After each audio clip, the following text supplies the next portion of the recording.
open the sports page with the Orlando Sentinel and FM 96.9 The Game's Mike the Bulldog Bianchi. On JRR. Bulldog Sports page brought to you by Rock the Bank. Our cash giveaways. Don't forget those will kick back in at 9:05 this morning. Your first chance to win $1,000 just for rocking on the job with JRR. Well, Bulldog, I guess there was good news, but ultimately bad news last night with the return of the Franz for the Magic. Yeah, the Franz did return and actually looked good. He played 24 minutes, led the Magic with 20 points. Of course, he missed the previous 20 games with that torn stomach muscle, but man, the Magic, it may be close to panic time for the Orlando Magic. They got blown out 101-79 at home by a bad Portland team. And when the Franz was looking good in his return, I'll tell you who didn't look good last night and looked very frustrated. Paolo Banchero had one of the worst games of his career. Just 8 points on 1 of 14 shooting. 1 of 14 shooting. The Magic just do not look like themselves right now. They really don't. I told Pat earlier, we just got the Franz back. Now you just need to give all them time to mesh again. Everything's timed out perfectly. We're going to have a rock star team. Just do the 3-point drill like I said yesterday, where you just take 2 days to shoot 3-pointers. Could we do an experiment? Would you guys agree to an experiment? As long as it doesn't involve my Magic signs. It does. I'd like you to just put those back where they were just for the weekend to see if it gets them back on the winning track. There's only been 2 games since I've had them out. But it's a 5-game losing streak now. We got to do something to try to break this jinx. They're staying out. I have a theory about the Magic. You want to hear it? I think they've lost their identity. They're no longer the dominant defensive team that they were early in the season. And I'll say this. Yes, Paolo and Franz are the Magic's 2 best players. But the player that sets the tone for this team and the player that they need the most right now is Jalen Suggs. The guy's one of the best defenders in the league. He's on the perimeter. He's their point guard. I think they miss him more than they miss Paolo and Franz when they were out. Just my theory.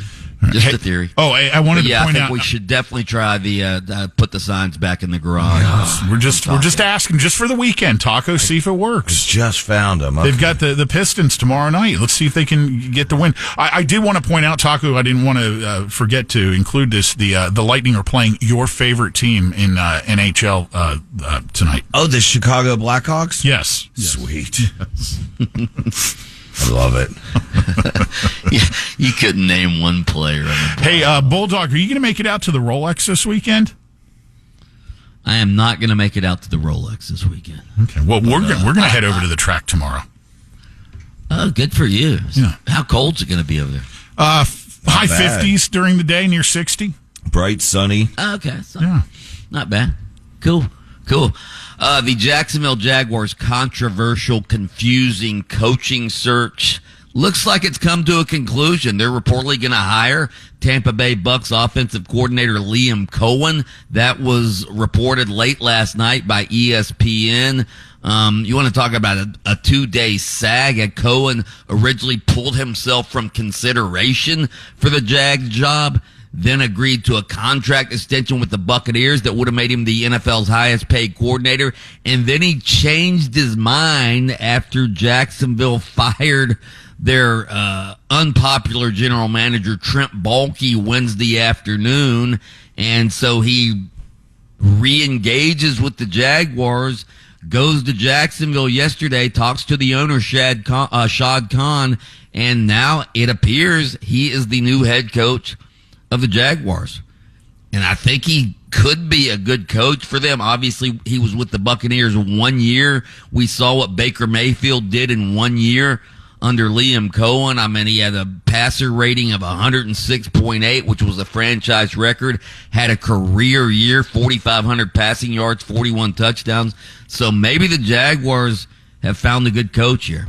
But it took some doing. You want to talk about a soap opera? Wow. What about the Dallas soap opera right here? It looks like it's come down to Brian Schottenheimer or maybe Kellen Moore.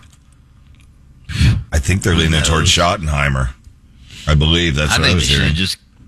I think they should have just kept McCarthy, quite frankly. You know, I tend to agree with you, dog. I do. It's just, you know.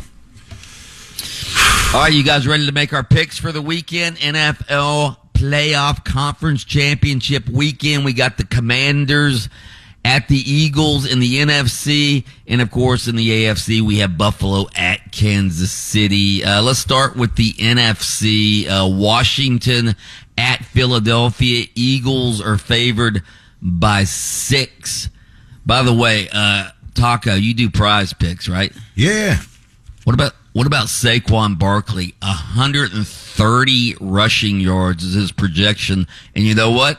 I might go. I might go more than that. I think I would too. I know that's what they projected. I heard somebody else say 132. Go more, dude. Right. He had 200 and something in the snow last week. So I think the Eagles. I would love to see the Commanders and Jaden Daniels in the Super Bowl, but I think Eagles at home. You got to take them, don't you? Okay, Dog has Eagles. Pat, who do you have? I'm only going to take the Eagles because they're at home, but after watching the Commanders last weekend do their, it's hard to bet against them, man. Dude, it is hard. I think they have the worst. I think they have the worst rushing defense in the league. Yeah. So you would think Saquon's just going to go off. Just something's got to give. I'm going to go. You know what? I'll go Commanders. I'm going Redskins. Okay, all right. Just because I have your feeling too. Hail to the Redskins! Buffalo versus the Kansas City Chiefs, and of course the NFL officials. Right. The Chiefs do have the officials on their side. Chiefs are favored by 2. I'm taking the Bills here. I'm with you. I'm taking the Bills.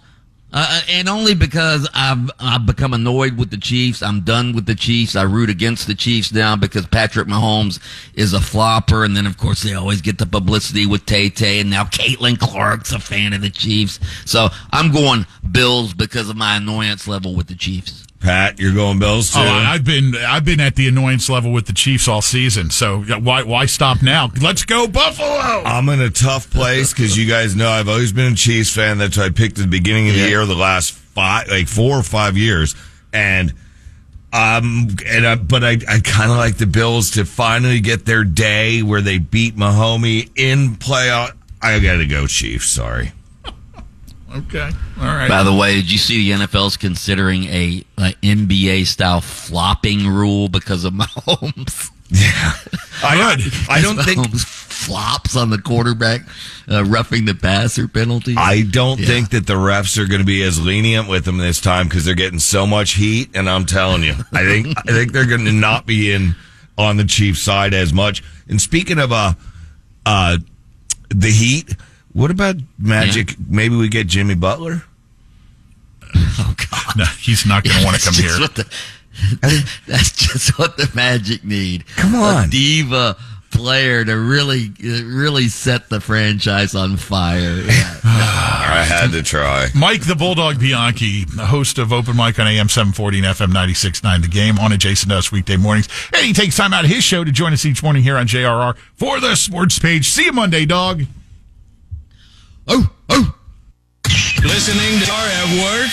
Leave us a talkback and tell us where you listen on the job, and we'll play it back on the air. Download the free iHeartRadio app now at WJRR.com.